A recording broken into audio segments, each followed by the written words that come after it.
So এই পার্টে তোমাদের দেখাচ্ছি কত রকমের ভাজা দিয়েছে। মানে 1 2 3 4 5 6 7 8 8 রকমের ভাজা, কাঁচকলা আলুর রসা, ডাল, চাটনি, পায়েস।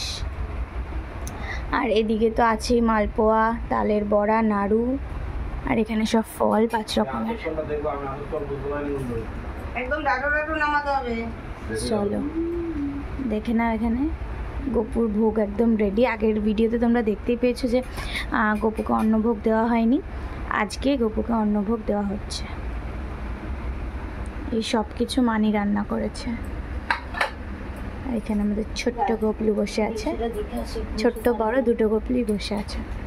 চলো এই পাটে তোমাদের সব দেখিয়ে দিলাম যে কি কি দেওয়া হয়েছে। আচ্ছা, ওখানে ওই গুরুদেবের জন্য আলাদা করে সব সাজানো হয়েছে। আর আরও কিছু আই থিঙ্ক আমি মিস করছি, মেবি হতে পারে। সো চলো এই পার্টের জন্য এতটাই, নেক্সট পার্টে আবার দেখা হচ্ছে। তারা